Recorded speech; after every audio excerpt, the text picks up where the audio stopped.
Hello, I'm Lizzie. And I'm Izzy, and we need help. Each week we stumble through a new book, method, or concept that brings us one step closer to being our best self. Yes, we make fun of ourselves. And others. But mostly just ourselves. So here's to not taking self-help quite so seriously. Welcome to We Need Help. I'm Lizzie. And I'm Izzy, and today we are doing Let's Talk About Hard Things by Anna Sale. Anna Sale. Yeah, Anna Sale is cool. She is apparently an amazing interviewer. I've never listened to her podcast, but I haven't either. And I the whole time we were reading this book, I was like, I need to do that. Yeah. And then I need to listen to her podcast. But she spent 7 years on a podcast called Death, Sex, and Money.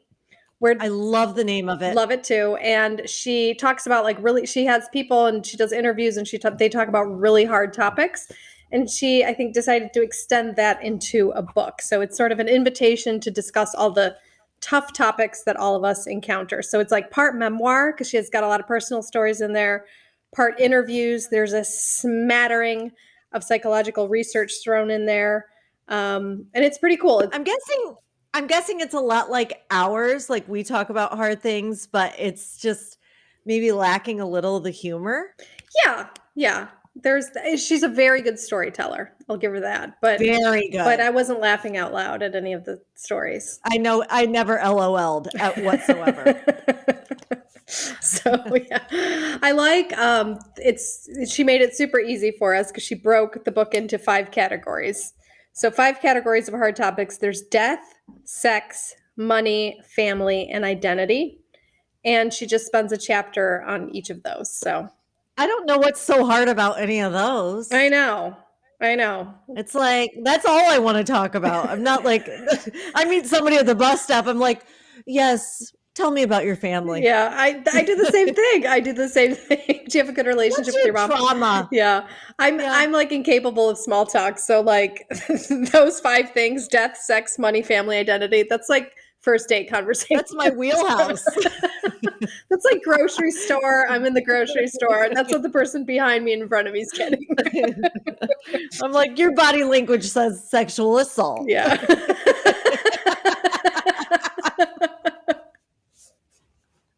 It's so funny. Mm-hmm.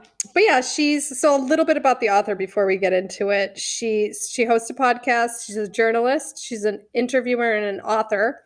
And people have called her, the New York Times. So not all people, just the New York Times. They call her a therapist at happy hour, which I really like. I like that too, because I've often been a therapist at happy hour. I used to be a bartender. So I was like, a therapist. Like people would come in there and like, I loved being a bartender. That was like the most fun I had. She grew up in West Virginia and lives in Berkeley, California, and she spends significant time around Cody, Wyoming, so I'm guessing she's white. Chances are good that she's white. Yeah. And not that there's anything wrong with that. And no, that's a hard conversation to have. And she has a husband and 2 daughters. So what you're saying is she's normal? Yeah, she's normal. Yeah. Listen to this, though. I found this out after stalking her on Instagram. She had Anne. I love that you do stalking. Yeah, I love that you do stalking. I'm really good at stalking. She had Anne Friedman and Aminatu Sow on one of her episodes. We covered their book on our episode Take a Big Friend Shit, which is how much we love that book. So we have to listen. So let's listen to that and then we'll afterbirth it. We'll do it in the afterbirth. Okay. That'll be part of our afterbirth. Okay. Yeah. We'll rip the hell out of that, I'm sure too. Yeah. So okay, is that all we know about her? Yeah. Yeah, she seems pretty nice. She's from West Virginia. Yeah. She did bring up John Denver. Yeah. And I am the president of a John Denver fan club. I did not know that. I know, and now you know it. And it's what you do with it that matters. I don't think I'm going to do anything with it. But plant a tree for your tomorrow. Plant a tree. I don't know if I know any John Denver songs. Plant a tree, reach for America. Plant a tree today for all the world to share. That was a commercial when we were kids. I didn't see You don't that one. remember it? No. Oh, it was so So good. how did you become the president of the John Denver fan club? I made myself the president of the John Denver fan club, and I was one of like 3 or 4 members, Okay. but I still love John Denver, always will. Like, I grew up listening to that music. My whole family would be like like strumming on the guitar playing John Denver.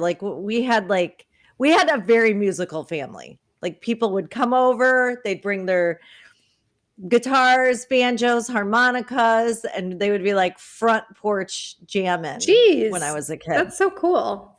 That's how I grew up. Yeah, Man. music everywhere around me. Wow. A lot of it JD, John Denver. We had like Polish patriotic songs. For the afterbirth, I will play you one. Oh, Yeah. okay. Yeah. Well, and you know what? We could have a poll. Which one's better, like my favorite John Denver song or your Ooh, favorite? yeah. We'll do that Oh, I got it. I fucking love John Denver. we'll do that for the afterbirth. We got so much in the afterbirth already, and we're not even like Yeah. 10 minutes into the It's going to be episode. way better than this episode. So tell me, what are like the hardest things for you to talk about? Well, I don't like my hard conversations are ones that are have boundaries. Mhm. Those make me most uncomfortable because I don't know how to regulate. Um, I think I know I'm a natural empath, so how's the weather conversations are very difficult for me because I don't exist there. Mhm. It's like I'm standing in 4 inches of water in deep diving equipment and I'm heavy if I'm in shallow conversation. Yeah. Yeah, you need to So dive those are in so you can be like, yeah, that I love that yeah. analogy. Yeah, that's how I feel in soft conversation or conversation that is limited. Yeah. So, Can you remember the hardest conversation you have ever had to like have with somebody? I mean, I've had to tell somebody that they have halitosis. That their breath is That's stanky? hard, man. You stank. You stank. And that was really hard. And then I've also had to like tell both my parents that their son died. But the That halitosis was a was harder as a conversation. well, that makes my armpits twinge a little bit thinking about like, oh, your insides smell. Like that's a You tough stink. one. So how like You why stink. did you have to tell whoever that their breath stank?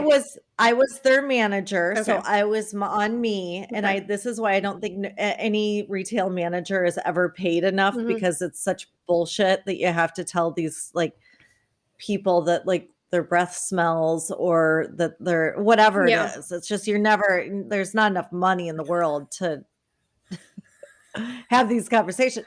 So yeah, I had to tell the guy, and he took it so You nicely, did. so classy. Yes, his name is no, I'm just kidding. Should we like after birth? Should we see if he is still around and his breath still stinks? Like call him up, like you still Oh, well, stanky? you could. Yeah, I'm sure it is. Yeah. I mean, once you've got that, it's hard to outrun it. Yeah. I'm I sure. wonder what causes Like, halitosis. Can we afterbirth that? oh yeah, we'll All right. afterbirth God, we that. got so much. Okay. For our I think listeners a who lot of don't know, maybe afterbirth is what we do after the show to like follow up on stuff that has come up. So our curiosities throughout the hour. curiosities. So the halitosis, and then number two, when you had to tell your parents their child died. Yeah, my brother committed suicide, and I had to tell them both that he was dead. And it was like one of those, I mean, I'll never forget every second of it. It was horrible. How did you find Um, out? Who told you? I was his next of kin. Okay. So, he had me listed in his wallet as, for emergencies. You know, that little card that you get? I'm He's the only surprised one because in your brother he's the was, only one in the world that filled it and out that's with so my name. crazy because you're, am I right? Your brother was an addict, correct? My Or brother was bipolar. bipolar? Okay.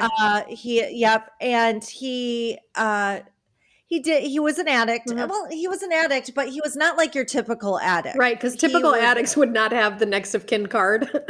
They like, Yeah, you but know. he was more of like he was a tattoo artist. He Mm, was I feel that he was more of a self-medicator than an okay. addict. I know that sounds weird, but like No, he it was doesn't. A just lot of people who have bipolar or like ADHD or something, they medicate because they just feel so up and down. They need a stabilizer. And yeah, and he you know, would like I he did like in his early days, he mhm, did use like meth, like mhm, bad stuff. mhm. But like towards the end, he wasn't using those kind of drugs. Yeah. He was I don't know, he was just more bipolar than he was an addict. That's all I can like the Okay. only way I can describe it. But he was very like he kept his things nice. Mm, He was like kind of a little bit OCD as well. okay. So he kept his things very tidy and he cared about the way he looked, and I That's don't cool. know, he was just yeah, he was interesting. He was such a cool guy. I miss him every day. So you had But I had the next of kin card. So the police called you. Yeah. they called me and I was actually on my dad and I used to take this trip from Port Washington in Wisconsin up to Sheboygan. We would sail with his best friend, Mike. And we took the trip up that weekend. We were at Mike's house and I got the call early that morning and I was actually in the shower. With your dad? I wasn't in the I shower. know. My dad was in the shower. Oh We gosh. don't sh- we I haven't showered with him shoot Shoot. in years, Days. months at least. So your dad's in the shower, you get a call. I get the call. What's the call like? I've never had the call. What does the police officer say? Are you Elizabeth?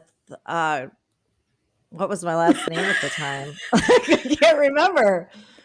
But yeah, are you Elizabeth? Let's just say Elizabeth Yana. Yeah. Um, And, uh, I said, "Yes," and he's like, "Well, have some unfortunate news about your brother. Is your brother Eric Turnipseed?" Oh And I was like, gosh. "Yeah." And I knew it. I knew it Mm, anyway because yeah. he had told me a week before that he was going to do it, and I'd asked him not to do it that night, but to do it, like I said, "Please just don't do it tonight." And Mm, he said, "Okay, I won't do it tonight," and he waited a week. So, that's why words are important, people. yeah. Say don't do it at all. Yeah. Say don't do it at all. But so anyway, I told him or he told me that he had killed himself the night before. Mm. And so I went up and told my dad. My dad was in a towel, soaking wet in a towel, which was so hot. And like, and this is like not a scene for the saddest porno ever. Dad, Eric's dead. I know what'll make you Yeah. feel better. Bow chicka bow wow. So things got weird from there. You know, I'll never it forget the was day Eric died. and you guys, that's how I lost my virginity. Is there a line? My Is there a line? I pray to God, all the gods, that my dad does not listen to this. So, But which I don't think he does. I'm so glad Eric's listening to this and just laughing his ass off wherever he Oh, is he up would there. love he would love it. Yeah. He would love it. So anyway, and then I had to go and tell my dad, and then I had to go 4 hours south and tell my mom, which was not nearly as erotic. I mean, no offense to my mom. Oh gosh. How did you even tell your mom? Like, I texted it. No, just kidding. She knew by looking at my face, oddly. Yeah. You know, there's some like we have some witch running through our veins, and I Yeah. think she could just like Sense instantly it. tell. Yeah. Yeah, she had been. My brother came into her life when he was 4 years old, and my mom, and he died when he was 36. And my mom, to the day he died, said he was the child that kept her up at night. Yeah. So she always knew that he was a fragile creature. Yeah. And he was. Yeah. He was the most fragile creature. Yeah. So, you know, anyway, so that was tough. Yeah. That was tough. And, but still the halitosis is really like, because the death, you just got to do it. But the halitosis, like you also have to do it. But it's like the person is still alive after you tell them. Like, well, and my parents didn't die that day either. But like, there's something to saying that your insides smell. Yeah. And I did consider quitting my job rather than telling him. Oh my goodness. Yeah. That's me. Sure. That would be such a me move. Yeah. And you can't quit your family unless you're my brother. Then you can. Eric. You're a fucking quitter. So let's see. What's your hardest conversation? What comes to mind is when I had to tell my dad I was a drug addict.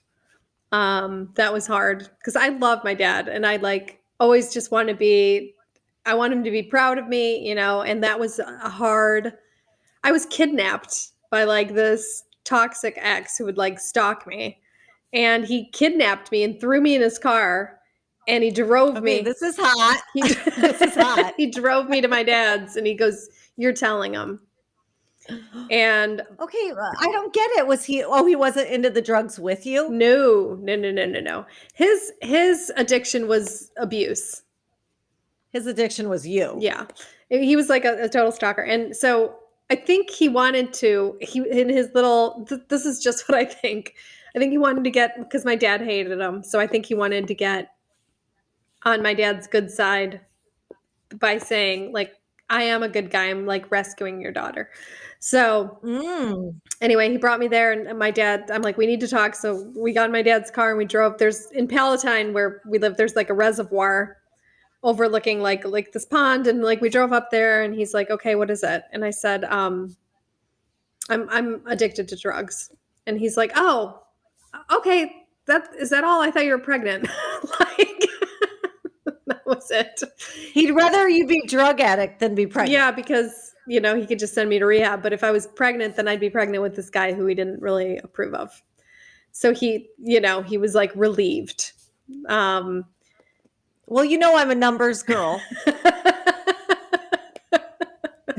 I hate to be crunching numbers right now, but it's way cheaper to have an abortion. No, my Catholic, that would not even be part of the equation. So that's how I ended up in Poland, months later. I forgot about the Catholic thing. Yeah, months later. Yeah, I ended up in Poland because that was the first thing. And then later my dad came to my door with a priest.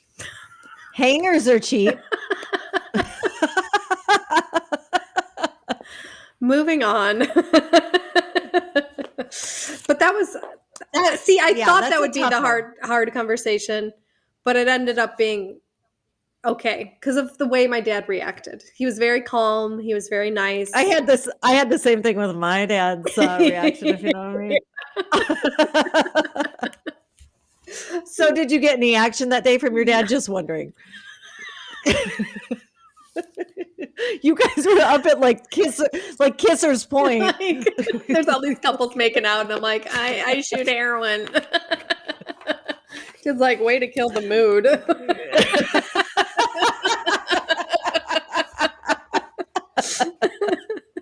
Oh my God. If you're not gonna put out, get out, okay? Oh my God. We are hateful, awful people. We are hateful, awful people. What movie is that from? That is from Steel Magnolias. I love that movie. I love that movie too. Oh God. So should we get into the hard topics? I mean, has it felt easy to you thus far? Because I feel like we're on easy street right now. Yeah, let's dive in. All right, death. She starts right off with death. And she's got a couple really good quotes, like death is overwhelming, but it is not overly complicated. I like that quote. No, it's easy peasy. It Yeah. is easy peasy. It's just not overly complicated. You're done. You're done. You're gone. Done and done. Well, I think the dying is not the problem. It's being left behind by the dead person. Yeah. Yeah. That's the shitter. Yeah. That's the shitter of it. Yeah. Yeah. Yeah.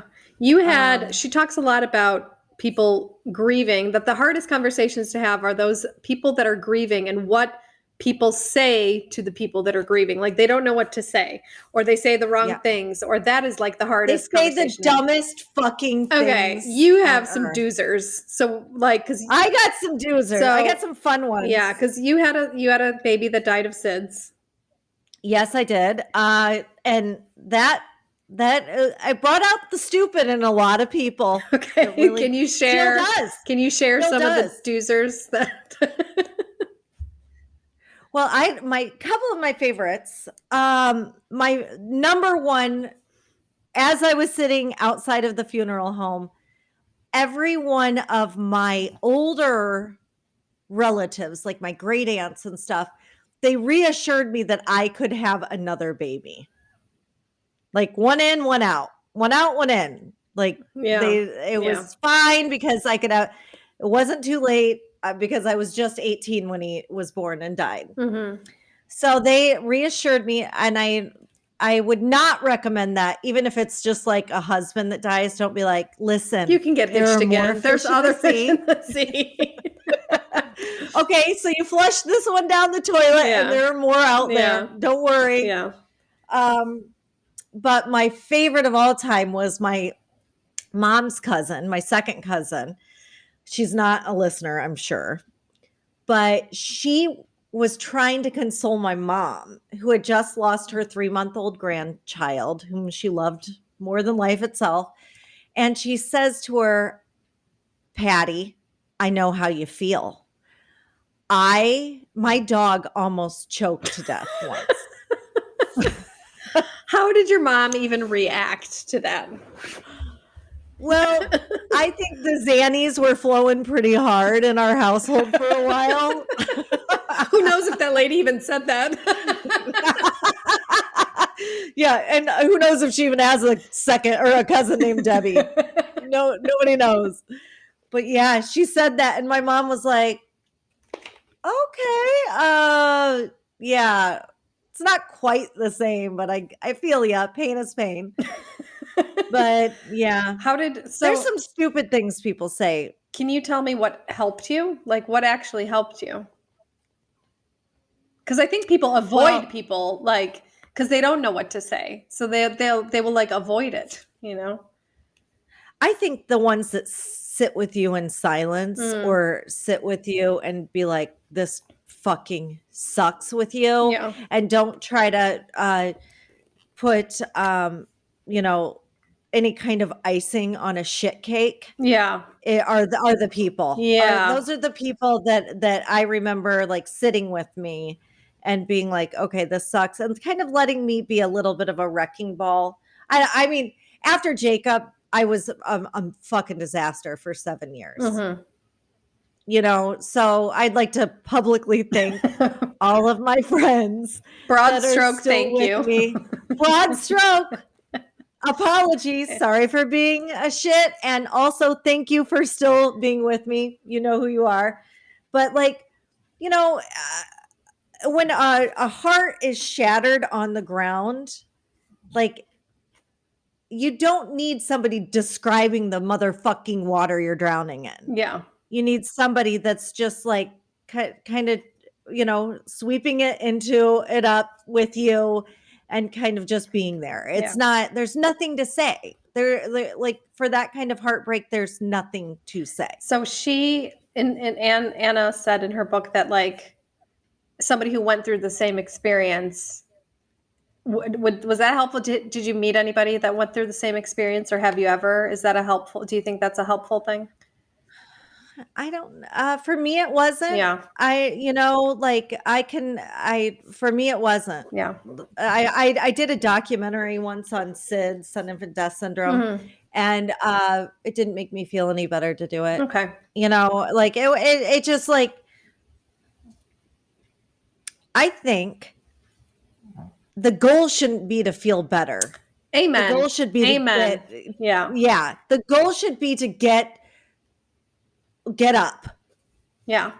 That's it. And I think the mistake that people make with the conversations is America especially, it's such an instant country. It's such an instant Yeah. type. How can I feel better instantly? Give me the pill. What can I take? Yeah. I need to feel better now. And I think people have that expectation.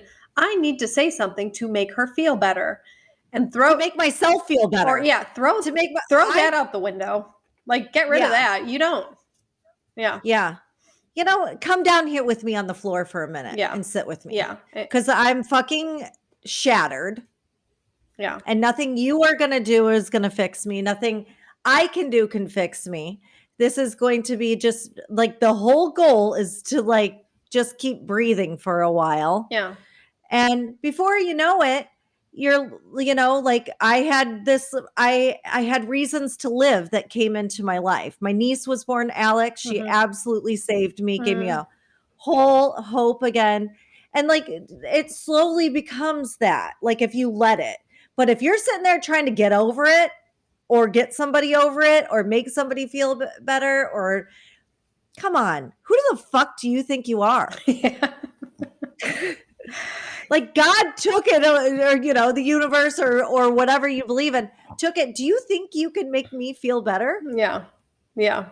Like, I know for a fact there's like, when you lose a child, or you lose I'm assuming a spouse, or your best friend, which I've lost my best friend, you've lost your best friend.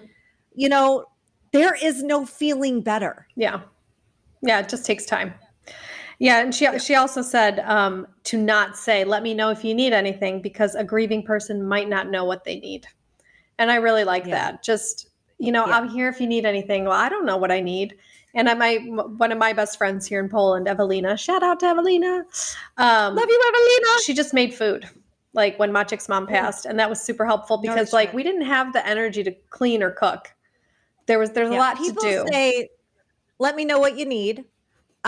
And they're saying that to make themselves feel better because they're not doing anything. Right. And they also say, "I'm praying for you." Also not a thing, y'all. That's not real. Yeah. It's not real. You're in my thoughts. Yeah. Okay. Yeah. All right. Yeah. Well, I think people just don't know. Like I don't know sometimes, I have people that, but just, what I did with Maciek when his mom recently passed was just hug him a lot more and try to take care of like a lot of the admin so he wouldn't have to do it. So there you go. Of course, my mind just went straight to the gutter with that. It's just so you know. Yeah, hugging is good. This is a PG. All right. I love it. Let's move on to topic 2 of difficult conversations, which is sex. Let's talk about sex, baby. Let's talk about you and me. Did your parents have the sex talk with you? That's all my parents talked about. It was 24/7. We only watched porn.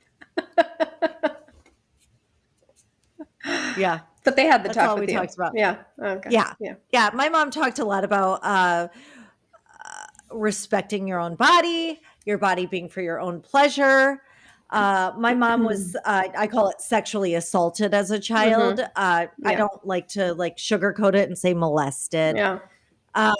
So she was very much about empowering us with our own bodies, what was important, what were the boundaries were.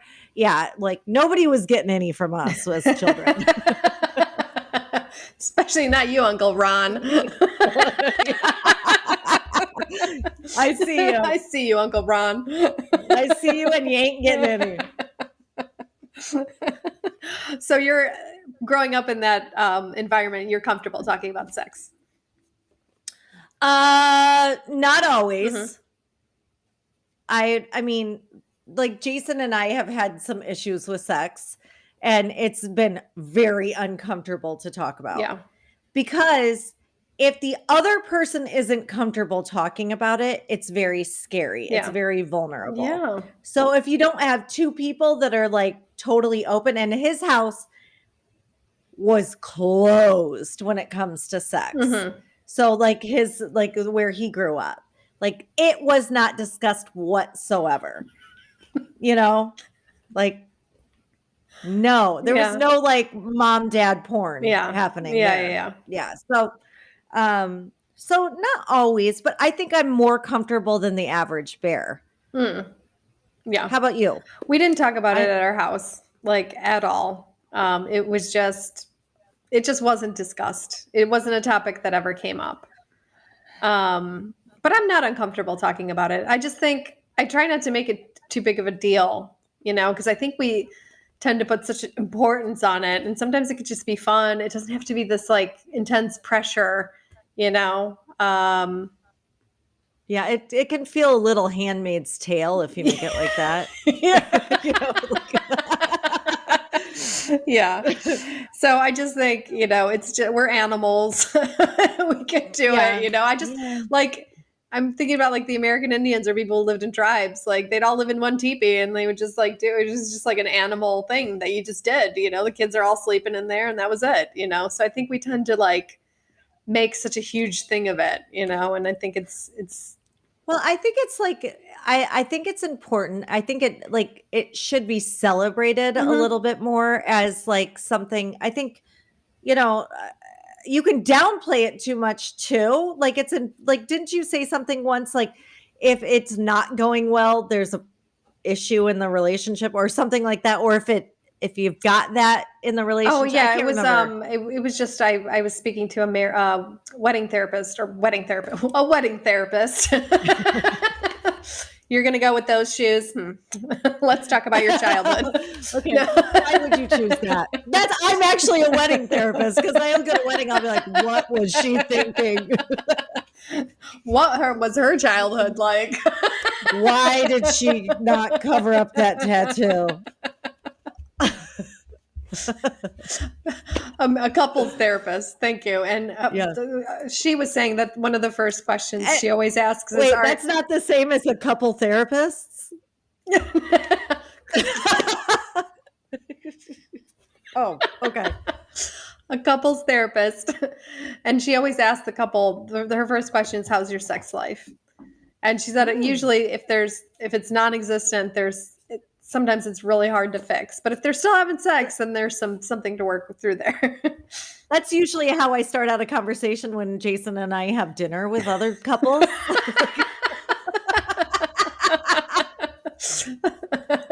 Oh my God. Can you imagine? How's your sex life, guys? Thanks for meeting us See, out. but that's funny because that's how it should be, right? But Yeah. we should demystify sex a little bit and just make it Oh more God. fun. Yeah. Well, and I do have this thing, and I'm not proud of it, but I'm just gonna say Yeah. it because, like, obviously, I have no pride anyway. Every time I see a couple, I always think of what they might be doing, like what their sex life is like. Yeah, I do Like too. when I I do see them, too. I'm like, Yeah, huh, I what do are too. they into? Like I do I too. picture I it. do too. Okay, We good. should do I an think a lot of offshoot. does everybody do We that? should do an offshoot podcast. Where we where that's what we talk about. We just take random couples. I'm in. Yeah. I'm So I definitely think in. my favorite part about this chapter was when she was talking about this sex worker she interviewed called Ty Mitchell. He was a sex worker and a performer and a writer, and he was just raised in a very like sexually free environment. And he calls himself a public intellectual and a public whore. So we got to afterbirth this guy. Okay, and I would like to publicly invite him to be our new best friend. Yeah, we love you, Ty. He had a quote that she referred to that all sex is power laden and transactional, even if that transaction is make me feel better about myself. So would you agree with that? That all sex is power laden and transactional? Yeah. Yeah. Yes, I would. I think it's like, yeah. Yeah. And like it's so funny because I'm like a super powerful woman, like in normal life, Yeah. obviously. Hello. Yeah. But I don't really like to have the power in the bedroom. Oh, you like to be dominated, do you? Okay. That's totally turned me on. No, but like you know what I mean? So I think it is like Yeah. it's a shift. It can be a shift in power. It can be like Yeah. I Yeah. Yeah. do. I Yeah. do. And then like if you're like when Jason and I decided to have Scarlett, like it was different when we were making a child. Yeah. It felt different, Yeah. you know. Mhm. Did it help that I had Mary Poppins playing in the background? Maybe. Just a spoonful of sugar The makes the medicine medicine go go down. down in the most delightful way. Oh my Yeah. god. Can we yeah. Ooh, baby, that's so good. Yeah. I think it's a bit transactional too, in a way. I remember I used to Yeah. like, for me, before sobriety, I used to, I used to want intimacy, but I didn't know how to do intimacy because I was so awkward. So I would just settle for sex, but I wanted closeness. So that was my transaction. Like it was the sex for the intimacy part. Yeah. Yeah. I sometimes I use it to make myself feel better Yeah. for whatever reason, Yeah. you know? And I know that's like it sounds kind of bad like out loud, but it does make me feel better. Yeah. No, I mean, all the endorphins and all that stuff. Yeah. Yeah. So Yeah. And it might be the Mary Poppins I play in the background. always, you just put it on. That's your like, Like, that's some people, I don't see nothing wrong with a little bump and grind. yeah. I think one of my favorite quotes from this chapter too is sex is the most potent way we communicate with each other. Sex is a wordless conversation. I've found that with every stranger I've ever had sex with. No, I'm just All right. kidding. Should we do a band Especially with teachers. with teachers? Teachers, Yeah. it's like you can verbally ace a test that Yeah. way. Let's take a bandsa break. Okay, let's take a band break. We'll be Bandsa. We'll right be right back. back. Do you know what the We in the We Need Help podcast stands for? I do. I do. Okay, you in the back? Yes. Yes, she chose me. Well, it stands for a lot of things but one of the most important things it stands for is women entrepreneurs. And that's exactly what we're looking for. Yep. If you are a woman and an entrepreneur or entrepreneur, Lizzie like pronounces that beautifully and I just tear it to shreds. But anyway, if you got your own business, if you're promoting a product, if you have something that you want to sell, something that you want to do, we want to get in touch with you. We want to We want create to a work with you. community of women working together to be successful. Yes. And you can go to our website, which is we need help the podcast. .com and you can what is that? Just How do they do it? Huh? just click on contact us, send us a quick message. Hey, get in touch. We'd love to feature you on our podcast. We'd love to feature you on our website. Let's promote the shit out of what you're doing. And then Let's work together. end game. Picture this. Everyone close your eyes. We're on an island. It's a bunch On a of cool retreat. women on a retreat celebrating our successes. There's tropical breezes going through. We're juicing. We're like celebrating our success. Everything is amazing. And we get to work with a bunch of cool, hilarious, driven, hustling, amazing, strong women. Yeah. So get in touch, become a part of our community. We love you. We love you. Welcome back. We're back. How was your banter break? My banter break was wonderful. Scarlett had put a little note under the door saying, "Can I have some ice cream?" And then the second note that she was writing as I opened the door was, "I've finished all my good food." Oh, that's good. I know. I That's know. good. So I said, yes, yes, Yeah. you may. So let's talk about our Patreon just before we get back into it. Perfect. Let's do it. So Patreon is such a cool way that you can support artists and people doing cool, fun, creative things like ourselves. And we have a Patreon account, and you can contribute on a monthly basis, and we would really love you to, because we Mhm. have big plans. We got some plans for this podcast. Well, and it's a great way to reward our hard work. Yeah. Hello? Yeah. Hello. Reward us. Yeah. Hello? We reward These you. books don't audiobooks don't grow on trees, people. So that'd be a Wait. weird tree. Anyway, so our Patreon account. So you log into www.patreon, that's patreon.com/ We Need Help Podcast together. So that's Yay. patreon.com/ We Need Help Podcast. And you can contribute as little as $1 a month. It can be 50 $1 a cents. month, I don't think 50. $12 a year, or $5, that's $60 a year, That or ain't nothing. 10, it's Yeah. $120 a year, all because you want to support us, and we would so appreciate it. Yeah, we would love you for it. I mean, we'll love you anyway, but Mm, Izza will, not me. transactional. It's transactional. Lizzie's love is transactional. It is. And I did want to clear up, I did not, in fact, have sex that day that my brother died with my dad. Okay. That Then day. thank you for clearing that up. God, All right. it's the joke that won't stop. Giving. No. Speaking of transactions, like my segue there, let's talk about the next big topic, which is money. I love that subject. No. Money. Are you Money! comfortable? Are you comfortable talking about money? Like, I are hate those talking easy about money. conversations for you? Okay. No. What is hard about it for you? Oh, I think it runs so deep in me that it's like a sore subject. With me, like I didn't have the money. When you don't have the money, it's harder to talk about money than when you do have the money.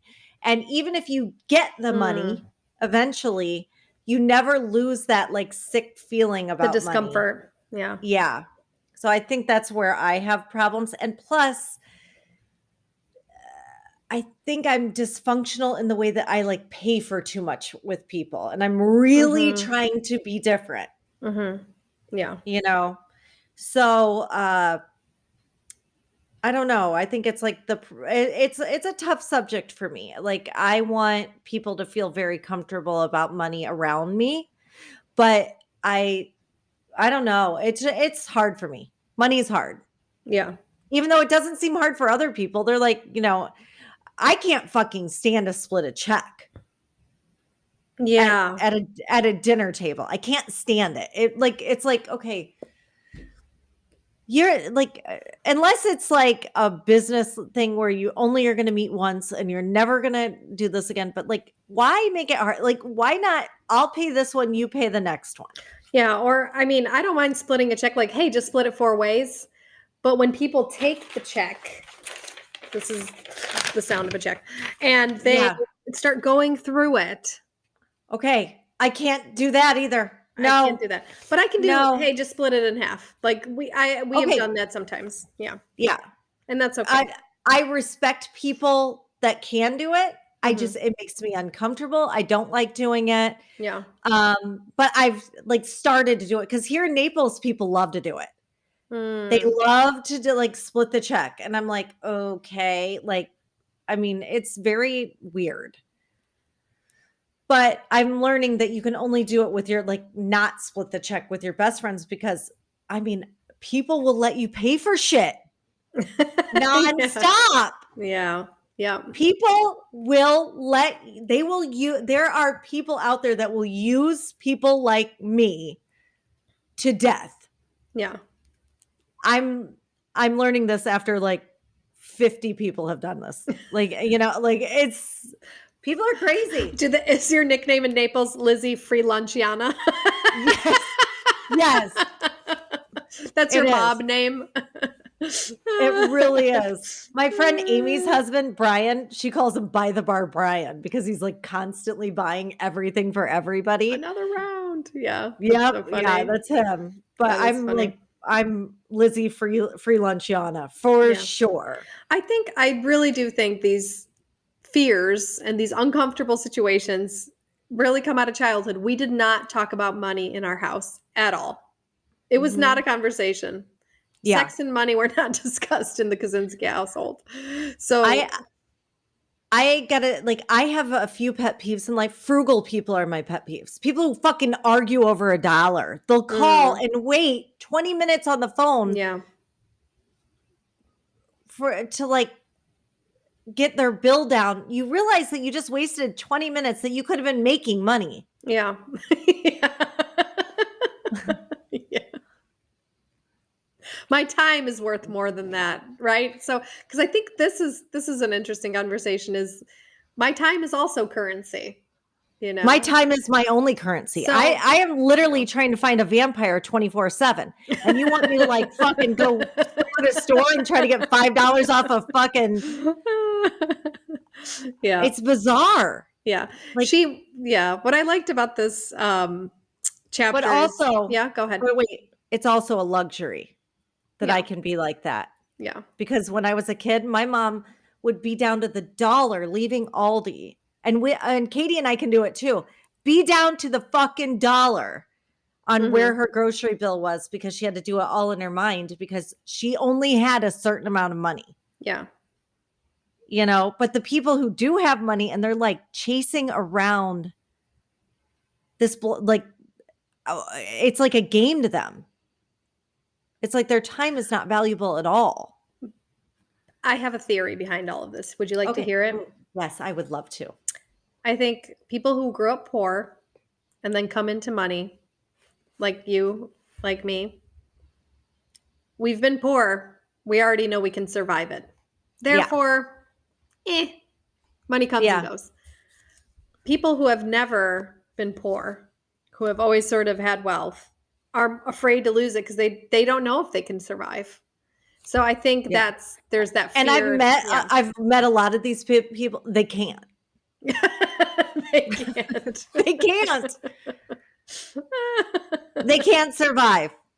These people who are like, I mean, they're so like bitchy if one thing on their check isn't right or whatever. You go to the hood with that attitude. I fucking dare you. You won't make it. Yeah. Go to a fucking bad neighborhood with that kind of fucking pissy attitude. You're not getting anywhere. You ain't coming out. Yeah, what else did she say that was interesting in this chapter? Her and her husband went to like a financial coach, which we did that. It didn't really help. Because I think if you have, What was that like? she just had us write out all of our assets, all that we Mhm. have.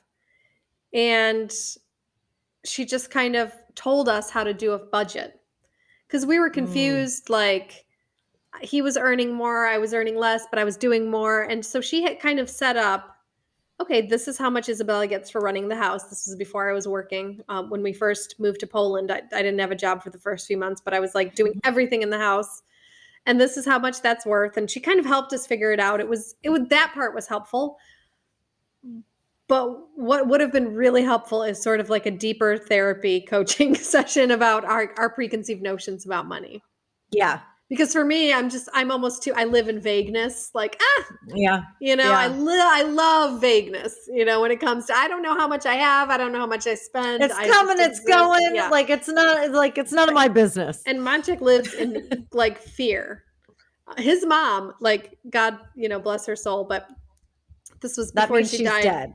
Right. This was this was a year or two before I met her. She had passed out in her apartment and somebody called an ambulance and she was laying on the stretcher and she looks at Maciek and she goes, "Don't forget to pay the phone bill."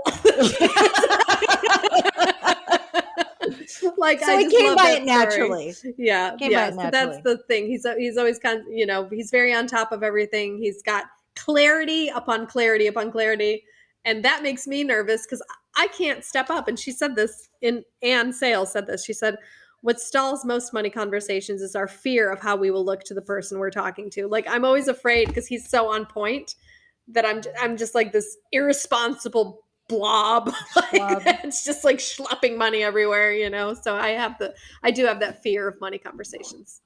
Yeah, I mean, when we have it, I like Jason's tried to have those conversations with me, and I think I engage a little bit, and then like the minute it ends, all of it goes out of my brain. And he said like he noticed early in our relationship that rather than talk to me about any kind of budgeting, he would just make more money. Yeah, he's like, he's It's smart. a lot. He's Yeah, smart. it's He's a really lot. smart. He's like, rather than, and that's smart because I still am a coach, but I used to work on talents coaching, and it doesn't make sense to battle with what you're not good at. It just makes sense to kind of go with the flow of what you're good at. So if you're Right. not good with these conversations, Jason realized that. He's like, it makes no sense. We're just going to go with what she's good at. That's a tough one with that one. You know, it's like, I'm just going to make more money. yeah, it's just like in general, let's just make more money Yeah. and we'll go from there. I mean, I remember like one time he had a conversation with me. It's like, yeah, let's come up with a clothing budget. And I was like, okay, well, what are your thoughts? Because I'm not gonna like Yeah. fuck myself, you know, like I'm not gonna like You're such a good salesperson. Yeah. like, where are you at with this? And he was like, well, I can tell you it's not this amount, which is what I had spent the month before. And I was like, oh, okay. All right. Oh, yeah. I like money is weird, and it can really be I can judge somebody's relationship whether or not it's going to work basically on how they are with money. Yeah. If they love the way the other person is with money and appreciate it, they're usually the healthy one in the relationship. Like if they can appreciate the other, you know, because I'm like constantly looking to make money. Yeah. I'm looking to make money. There's like this, like it's like that. Like I found this fucking solar car company that I wanted to invest in this morning. Like I'm constantly trying to make money. Yeah. And like he loves that about me. Yeah. You know, and I love that he pays our bills. Like it's amazing.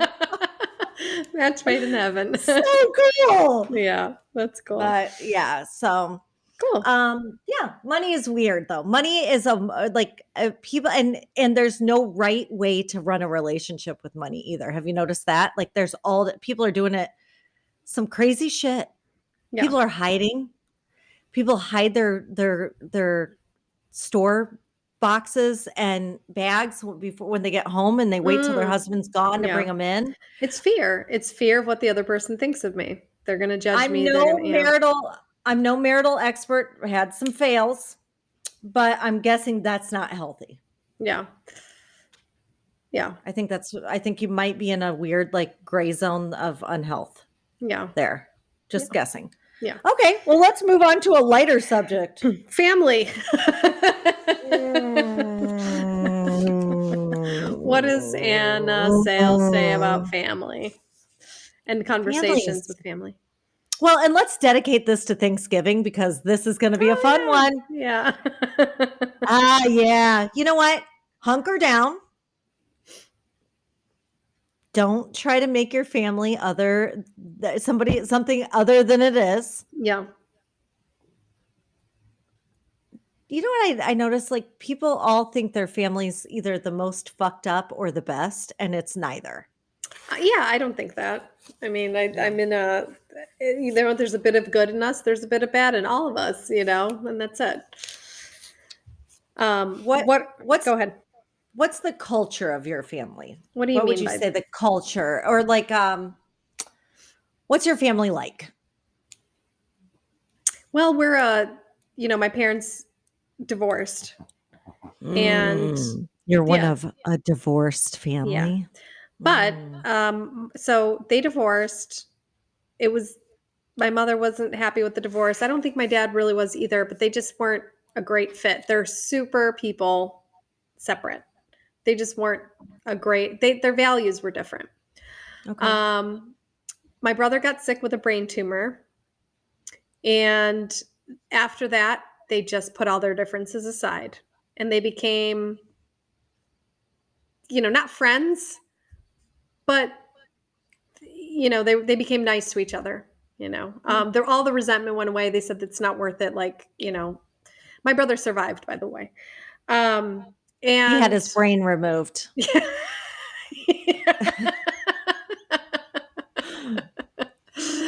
And then my mother met somebody and my father met somebody, and I think that helps when there's a divorce. If both parents get into coupleships and are They start satisfied, getting some, action. And yeah, it's just they like are. Then they're both the happy. mood's So better. we're a very loving family. We're a very funny family. So there's a culture of humor. There's a lot of laughter. So Yeah. you and your brother are two of my top 10 most funny people in my life. Yeah. My brother I mean, is hilarious. I mean, hilarious. he's hilarious. So I love him. yeah, and my dad and I laugh a lot, and my mom and I laugh a lot. So like, there's a lot of laughter. We're a culture of laughter. But at the same time, I don't know if we talk about. I don't think we talk about hard stuff really. There's because we're all just kind of like, oh, whatever. We just like make fun of it. Yeah. Oh God, there's nothing better than to rip Yeah. on your problems. Yeah. We don't take it. We don't take ourselves or each other too seriously. I think that's what my family does. Yeah. They take themselves so serious, especially since my brother died. I think like once my brother died, everybody was like, "What? You don't have to be in this family?" Because we were so close before, and I miss that. Like I kind of miss that, but we all kind of moved away. I moved to the Virgin Islands. My sister Janice moved to San Diego. My sister Jessica moved to Arizona. And we all just kind of like not lost touch. I mean, I think that once we get together, like it's always the same. I always feel the same, but like, and we are very much a funny family. Yeah. Like same with you guys. Like we rip on each other constantly. Yeah. Like it's like nonstop. If you're soft in any way, you're just gonna get eaten alive. Yeah. But I mean, we're very loving too. I grew up where my family was like so tight. And then we had an incident where one uncle and another uncle got in a really big situation about a wife. Ooh. And it really separated that generation. Mm-hmm. So I think my mom tried to make a family that was like that generation with us. And then everybody, because the world just got so small and we all moved away, it was like tougher. And then after my brother died, it was like, oh God. Yeah. So, but my sister Katie and now my sister Janice is coming home for Christmas, which is going to be a huge deal. But yeah, it's interesting. Family is so fucked up. Are there things that are like not talked about in the family? Like I was watching The Sopranos. I'm revisiting. Sorry, I have to clear my throat. Okay, I'm back. I'm revisiting The Sopranos because I watched it when when it was on TV like live. So I'm revisiting now, and there's like certain family secrets that aren't discussed. Like Paulie, I'm at the part where Paulie finds out his mom isn't his mom, and like because his aunt was a nun and she gave Paulie to her sister, and so these are like and it was never discussed. Yes. So are there like secret? You don't have to say what they are, but is there stuff that is just not talked about in the family? Yeah, I mean that uncle thing. That's a big one. Yeah, we don't talk about. But I don't think my family listens to this. Yeah. So like, it's okay. And if they do, we're really mad at you for not supporting us on Patreon. Yeah, then prove it with our Patreon. Yeah, I can't even believe none of our family members are supporting us. If you don't support us, we're going to reveal all of the family secrets, all your dirty little secrets next after birth. So from now until the afterbirth, which is next Tuesday.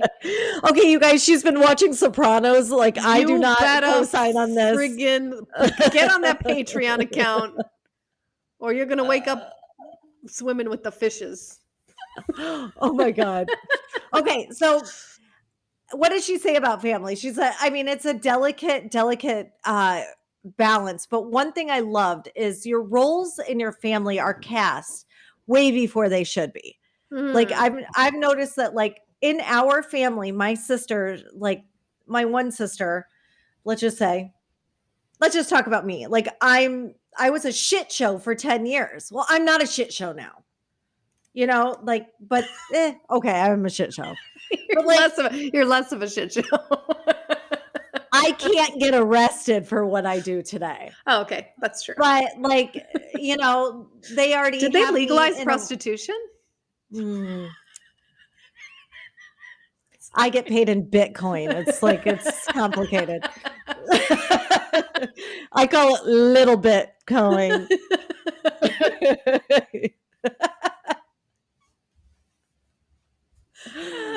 But yeah, so you know, I think that like you're cast as what you were when you were a teenager, or you know, whatever it is back then. Well, what was hard the to role in your change. family though? Like, what was the role you were given?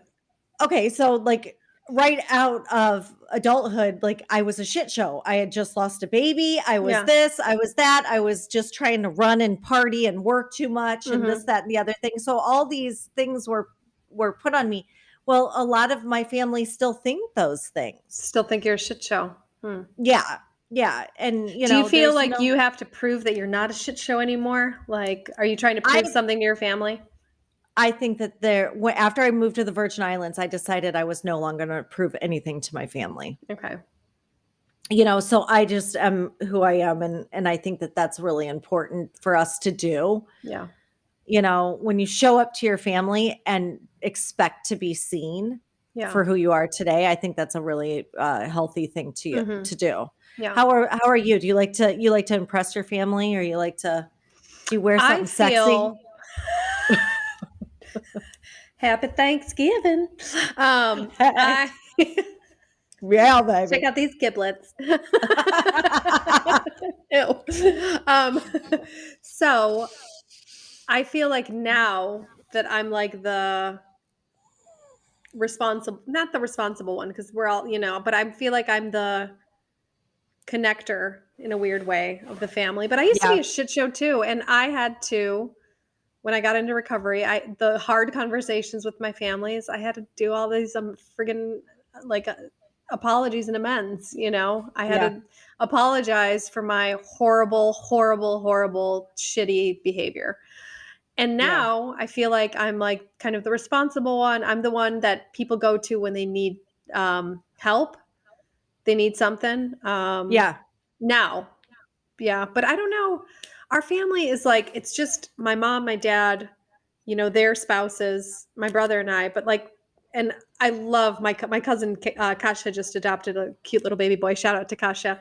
But I'm not super close to like all the other cousins. And I wish I was, you know, it's not all it's cracked up to be. But I wonder, like, cause I was such a shit show. I wonder if they're like, ugh. Well, I think our family is weird because we don't, our family tree looks kind of like a field of bushes, because it's like, okay, there's me and my sister and my brother that were all raised together. And then I have two stepsisters, two half sisters, and we never use step or half. Like that's like against our entire, like we don't even use it. Yeah. So, but like there's like pods. So I'm the oldest with my sister and I, but then you bring in my brother, and that, you know, that cast, like, I don't know what role I really am. I'm the oldest of all of them, but like Janice and Jessica were sisters for 16 years, you know, before I came into their life. So Janice is the oldest there. So we have like a lot of roles that are very weird, and we don't really, you know, it's kind of an interesting thing. Jeannie and Becky, they were raised together with the same mom. Yeah. So Jeannie's the oldest in that one, but I am clearly, you know, like I'm 10 years older than her. So it's like, I think in these mixed families, like it's more like Yeah. it's a chopped salad. It's Yeah. not exactly a wedge. Like you're a wedge salad, I'm a chopped salad Yeah. from Portillo's. Yeah. Both delicious, by the way. I love a wedge though. That's so nice. So All simple and right. good. Should we move on Um, to the final topic, which I think is so yes. interesting, identity? Yeah. What does she What are say your about it? She says all kinds of stuff. She wouldn't shut up about it. I'm Yeah. not gonna lie. She said that like we label ourselves. She talked a lot about white privilege in it, Yeah. which obviously we don't know anything about. I I live in mean, Poland. It's just called privilege here. It's like, it's Poland is very white. Okay, so this is interesting. okay. You know, Poland is like the not whites are usually the Jews, here. Like it's so funny because like there's a lot of well, Okay. there isn't a lot I of anti-Semitism, but like it's not out A there. lot of people are shocked that Poland is a real place, number one. And two, there's Jewish people in Poland Yeah, yeah, left. Poland used to be. Yeah, Poland, Okay. people say, "Oh my gosh, the Poles are so." Poland used to be just a melting pot for religious freedom. Um, Wow. yeah, I mean, there was so why do you think there were so many Jewish people here? Because Poland accepted all of them. And then, Okay. and then the Nazis got rid of a lot of Poles and Jews and all the, anyone who's intelligent. So that was, but that's we can afterbirth a little bit of the Okay, so history. my mom, and we'll have to afterbirth this to see if it's Mhm. true, but Yeah. like my mom believes that no blonde men can be trusted. I wonder if she's got like, if that's like a Okay. generational trauma thing, I don't know, but like I've had a real hard time proving it wrong. And before you get weird, everybody, not your stupid towhead 4-year-old. Yeah. Okay. Real blonde men. Okay. If we think of any good ones, we'll afterbirth it and we'll All tell right. you We about them. will. We will. So, what are some hard conversations about identity, do you think? Well, what do you identify yourself as? Polish, Polish. All of Poland, Poland. Poland, Polish. What else? Well, in Poland, I identify myself as American. And people ask me, like, do you consider yourself Polish or more American? But I really am proud of the fact that I'm American because I like the attitude. It's Yeah, I like love your this a attitude. can-do attitude that people say, "Oh, you're just." People in Poland say, like, "Oh, you're just American. You got that American smile. You got that American can-do attitude." And I like that about that. There's an attitude here in Poland that Americans have a positive, move forward, you can do it attitude. I like that attitude. Yeah, So I guess I'm also American now. yeah, Oh my god. yeah. So okay, another thing is, I mean, you're recovering. That's an Yes, identity of yeah, yours. that is for sure. Yeah, I know that like that's something that is comes out of you. I think that like you're a hard worker. yeah. What else? You're funny. Yeah, You're fucking funny. I'm hilarious. And that has to You're be. so good. Oh my god. That's like your first. That is, yeah. How about you? Um well, I wrote some of them down. I was like, oh, what am I? I'm like, I constantly write it down that I am naturally born a hillbilly. Mhm. I'm not ashamed or embarrassed. Like I was raised like with banjos around me the whole nine. Eyes remained kind of perfectly spread apart out of just pure luck. But like I identify as someone who grew up poor.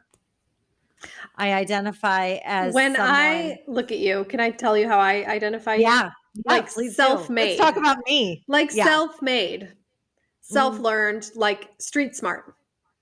Yeah.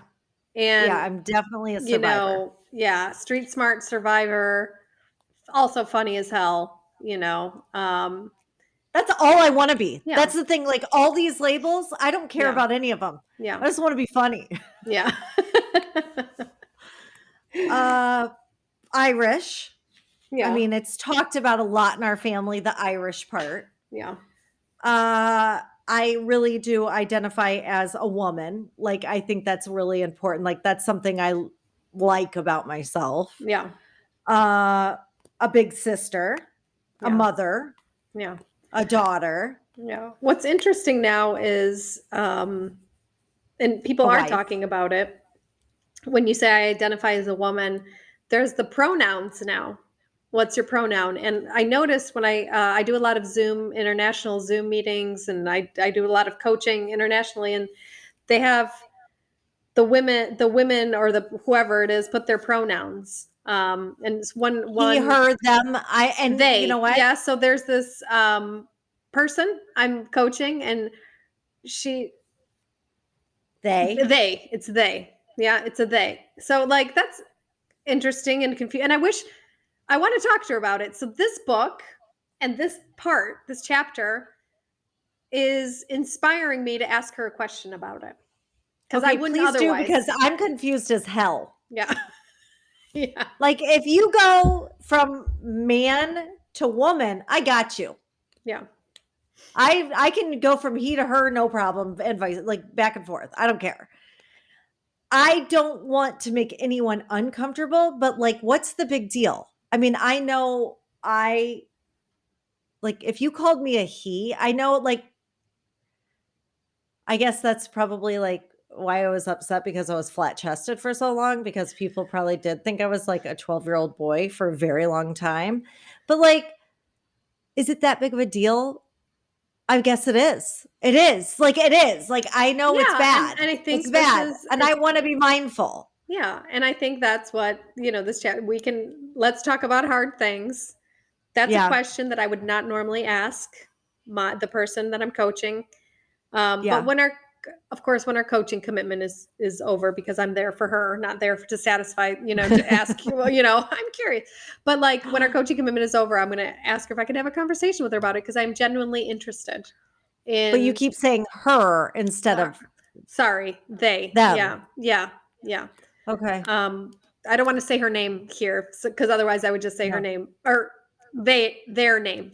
See, it's hard to get used to because Yeah. we've been, I wish, is it like, and it's strongly like, I wish we could have patience with ourselves with it. Like, I yeah, wish, like, could we just please have some like grace, like, to learn to know how to do it? And I'm like, I'm really strongly into like the white privilege aspect of things, because like, I grew up poor. yeah, So it was hard for me to accept that, like, that really, I was privileged at all. But the fact of the matter is my mom never had to coach me that if I got pulled over, I need to yeah, say this, that, this, that, yeah, this, that. So I'm like, you know what? Like, I have accepted that. Like, I am like totally like understand that. And I like 400 years of patience is a long time, but thank you for that, everybody. But it's like, I'm really struggling with the gender identity, uh, you know, how to do that well. Like, I yeah. don't think we know how to do it well. It's And we need new. to, It's it's new. new. So I think that's what. But I think this is the point of Anna Sale writing this book. It's like let's have these conversations. So Yeah. well done Yep. for Yeah. for for putting that out there that you're struggling. So what are you taking from this book? Uh, What did it help you with? well, it helped me with that gendered, like,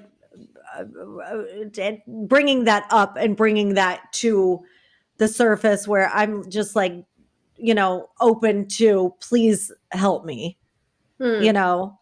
Uh, but I will openly admit, I think that I am very good at having difficult discussions and difficult conversations with people. I think people often put me in a box because of that, because they know that I'll be truthful and honest, and like have the difficult conversations. I do think that it's a problem in the world, And I think that we're having a lot of the problems that we're having is because people have difficult conversations with themselves. In their heads. Yeah.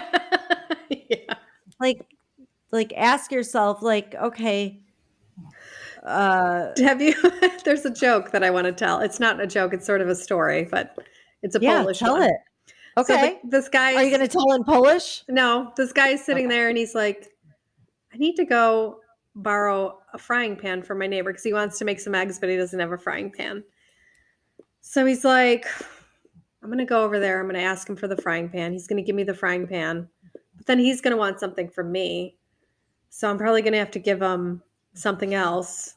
And then, I'm going to get used to like making these eggs and I'm going to like this frying pan. So then he's going to like want it back right away. And then I'm going to have to and he's having this whole conversation as he's going over to his neighbor's house. And rings the doorbell and the neighbors opens the door and all he says is, you could take your frying pan and shove it up your ass. And that's what happens when we have these conversations with ourselves. Yeah, exactly. And I think we need to have more of those conversations. Yeah. I really like this book because I think for me, what I'm taking out of it is it's motivating me to ask the questions that I'm afraid to ask. And I'm going to read a quote from her that was really nice. Hard conversations offer you solace and pull you out of isolation, but they do not fix hard things. You can give up that sense of pressure because that's not the goal. The goal is not to fix it. Rather, the goal is to try. And I love that. I love that. That I can just try. I can just open my mouth and ask the question and try. So that's what I'm taking out of it. Just to try. I'm gonna take that too. Yeah. I want that one. Stealing. All right. Well, what are we doing next week? Did we pick a book? Next week we are doing Magic by Rhonda Burns. Yes, gratitude. Gratitude for Thanksgiving, y'all. Yeah, Rhonda Burns is the one that wrote The Secret. Yes, The Secret. So, yay. I love it. And I want to bring up one more thing. We're sponsored by the Stella Box. Oh, yeah, the Stella Box. Tell us about the Stella Box. You can send your friend a pick-me-up gift when she is in a breakup. It'll make her laugh, lift her up, and make her remember exactly who she is. It's like sending her a best friend in a box. I love that. It features uplifting and funny messages, as well as big girl panties, champagne gummies, a condom pack, a wine glass, and of course, our world famous Kiss This lipstick in the color of hate sex. So you can find it today at thestellabox.com. I love the big girl panties. They're so comfortable. I didn't realize sexy panties could be that comfortable. So they're one made of my favorite by things in the box. Hanky Panky. So, yay. They're the best. All right. Well, thank you for joining us today, and we will see you next Tuesday. Love you. See you next Tuesday. Thank you so much for spending your time with us. Rate and follow us if you like us. If you don't, please don't. And come visit us at www.theweneedhelppodcast.com. There you can find show notes, links for books. You can join Audible, which is, how we actually read our books. We listen to them. And we have special exclusive content just for you. Also, feel free to subscribe to our Patreon account. That's where you can support us financially because we need it. And it can be anywhere from $1 to $100 billion a month, whatever you can afford. And the link to our Patreon account is www.patreon, and that's spelled patreon.com/We Need Help Podcast. And you can support us on there. We would really appreciate it because we do need help. Awesome. And we will see you next Tuesday. See you next Tuesday. Thanks, Bye. loves. Bye.